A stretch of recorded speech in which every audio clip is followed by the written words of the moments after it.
Hello students, this is question number 12 from chapter 11 of NCERT class 9th science.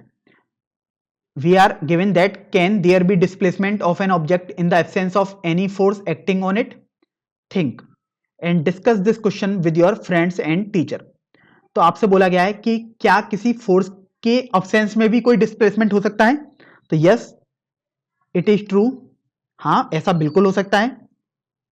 अब समझ लेते हैं कि ऐसा क्यों हो सकता है।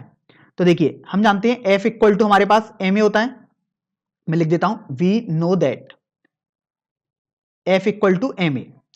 अब यहां पर आप ये देखो कि in the absence of force F equal to 0 then ma equal to 0। तो इसका मतलब ये हुआ कि m तो देखो 0 हो नहीं सकता, इसका मतलब ये हुआ कि if a equal to 0 then the object is either at rest or in a state of uniform velocity।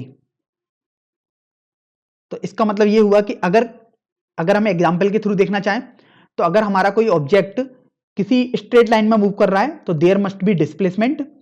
तो हम कह सकते हैं कि हाँ फोर्स की एब्सेंस में भी डिस्प्लेसमेंट हो सकता है।